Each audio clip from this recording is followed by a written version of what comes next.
சில நாட்களுக்கு முன்னாடி தமிழகத்தையே மிகப்பெரிய சோகத்தில் மூழ்கடிச்ச ஒரு விஷயம் அப்படிங்கிறது ரிதன்யா தற்கொலை வழக்குதாங்க. ஸோ ரிதன்யா அப்படிங்கிற ஒரு பொண்ணு கல்யாணம் ஆன 8 நாளில் வரதட்சணை கொடுமையால் திடீர்னு தற்கொலை பண்ணி இறந்துட்டாங்க. இந்த விஷயம் தமிழகத்தில் மிகப்பெரிய ஒரு பரபரப்பை ஏற்படுத்துனுச்சு. யாராலையும் அதை மறக்கவும் முடியாது. ஏன்னா இந்த வழக்கில் யார் தான் குற்றவாளி, அவங்களுக்கு கோர்ட்டில் என்ன தண்டனை கொடுக்க போகிறாங்க அப்படின்னு தமிழகமே உற்று நோக்கி காத்திருக்கு. அந்தளவுக்கு எல்லார் மனதையும் மிகப்பெரிய உள்ள அதிர்ச்சியில் உருவாக்கின விஷயம் அவங்களுடைய மரணம் தான். திருப்பூர் மாவட்டம் அவினாசியை சேர்ந்த கைகாட்டி புதுரை சார்ந்தவங்க தான் அண்ணாதுரை ஜெயசுதா. இவங்களுடைய மூத்த மகள் தான் ரிதன்யா. இவங்களுக்கு ஒரு மகளும் ஒரு மகனும் இருக்காங்க. அவங்களுடைய மகளுக்கு கடந்த 2 மாதத்துக்கு முன்னாடி திருப்பூர் மாவட்டம் காங்கிரஸ் கட்சி தலைவராக இருந்த கிருஷ்ணனுடைய பேரன் கவின்குமாருக்கு தான் ரிதன்யாவை திருமணம் செஞ்சு வச்சுருக்காங்க. திருமணத்தப்பையே ரிதன்யாவுக்கு 500 சவரன் நகையை வரதட்சணையாக கொடுக்கறதா அவங்க குடும்பம் சொல்லியிருந்துச்சு. ஆனால் கல்யாணத்தப்போ 300 சவரன் நகையை அந்த ரிதன்யாவுக்கு போட்டு விட்டுருக்காங்க. அது மட்டும் இல்லாமல் 70 லட்சம் ரூபாய் மதிப்பில் வால்வோ காரை ஒன்று வாங்கி பரிசு அளிச்சிருக்காங்க. இப்படி ரிதன்யா மேரேஜை ரொம்பவுமே பிரம்மாண்டமாக நடத்தி முடிச்சிருக்காங்க ரிதன்யா அப்பா அம்மா. அந்த கல்யாணத்தை ஊரே பார்த்து வியந்து போயிருக்கு. ஏன்னா கல்யாணத்துக்கு மட்டுமே 2 கோடி ரூபாய் செலவு பண்ணியிருக்காங்க ரிதன்யா குடும்பம். இப்படி நடத்தி வச்ச திருமணம் வெறும் 8 நாளில் முடிவுக்கு வரும் அப்படின்னா யோசிச்சு பாருங்க, அது எவ்வளோ பெரிய குடும்பம் அப்படின்னு. அந்த அளவுக்கு ரிதன்யா பண்ண தற்கொலை எல்லாருமே கதி கலங்க வச்சதுக்கு. அதுவும் ரிதன்யா கடந்த 28ஆம் தேதி ஒண்டிப்பாளையம் பெருமாள் கோவிலுக்கு போகிற வழியில் சேயூர் அருகே ரோட்டு ஓரத்துலேயே தனது காரை நிப்பாட்டிட்டு தென்னை மரங்களுக்கு தெளிக்கக்கூடிய மருந்தை வாங்கி சாப்பிட்டு தற்கொலை செஞ்சுக்கிட்டாங்க.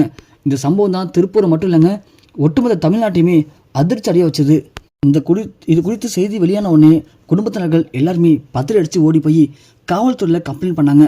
காவல்துறையினையும் அவங்களுடைய விசாரணையை மேற்கொள்ள ஆரம்பித்தாங்க. அதில் ரிதன்யா தற்கொலை செஞ்சுக்கிட்ட முன்னாடி ஒரு ஆடியோவை தன்னுடைய அப்பாவுக்கும் அனுப்பியிருக்காங்க.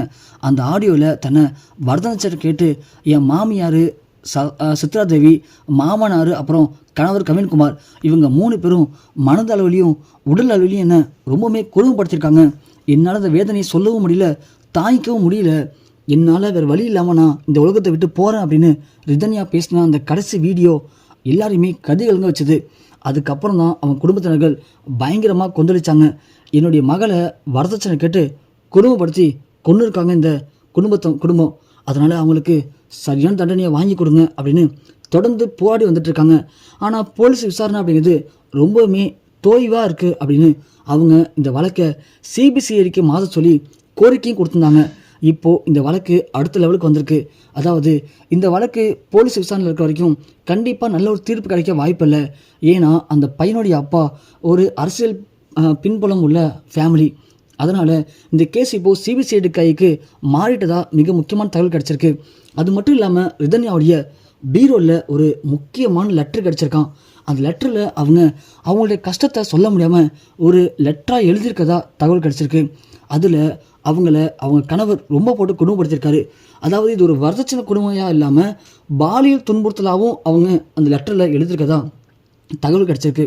அது மட்டும் இல்லாமல் ரிதன்யா கல்யாணம் ஆன 2 நாளுக்கு அப்புறம் ஒரு வாட்டி அவங்க அம்மாட்ட ஃபோன்லேயும் பேசியிருக்காங்க. அப்படி ஃபோனில் பேசும்போது என்ன அவர் உடல் அளவில் ரொம்பவுமே கஷ்டப்படுத்துகிறாரு, சொல்லப்போனால் என்னுடைய பெண் உறுப்பெல்லாம் கடிச்சு வைக்கிற அளவுக்கு என்ன ரொம்பவுமே காயப்படுத்திருக்கதா ரிதன்யா அவங்க அம்மாட்ட சொல்ல முடியாத வேதனையை ரொம்பவுமே சொல்கிறது கஷ்டப்பட்டு அழுத்ததா அவங்க அம்மா இப்போது மனம் திறந்து பேசியிருக்காங்க. இப்படி என் பொண்ணை நான் இவ்வளோ பணம் காசு கொடுத்து இவ்வளோ செலவு பண்ணி ஊரே மெச்சிக்கிற அளவுக்கு கல்யாணம் பண்ணி கொடுத்தேன். ஆனால் என் பொண்ணை கொண்டு போய் வச்சு அந்த குடும்பமே சேர்ந்து என்ன என் பொண்ணை ரொம்பவுமே கொடுமைப்படுத்தியிருக்காங்க. அவள் வெளியே சொல்ல முடியாமல் நிறைய நரக வேதனையை அனுபவிச்சிருக்கா. அப்படியாப்பட்ட அவங்கள சும்மா விடக்கூடாது அப்படின்னு அந்த குடும்பம் இப்போது மிக முக்கியமான கோரிக்கையை வச்சுருக்காங்க. சிபிசிஐடி இந்த வழக்கை எடுத்து முழுவதும் விசாரித்து அது சம்மந்தப்பட்ட அந்த 3 பேரையும் சும்மா விடக்கூடாது அப்படின்னு அந்த தாய் கதறலை பார்க்கும்போது நமக்கே ரொம்ப கஷ்டமாக இருக்குங்க. இப்படியாப்பட்ட குடும்பவாதிகளை என்ன பண்ணால் சரியாக இருக்கும், அவங்களுக்கு என்ன தண்டனை கொடுக்கணும் அப்படின்னு கீழே மறக்காமல் நம்ம கமெண்ட் செக்ஷனில் கமெண்ட் பண்ணுங்கள்.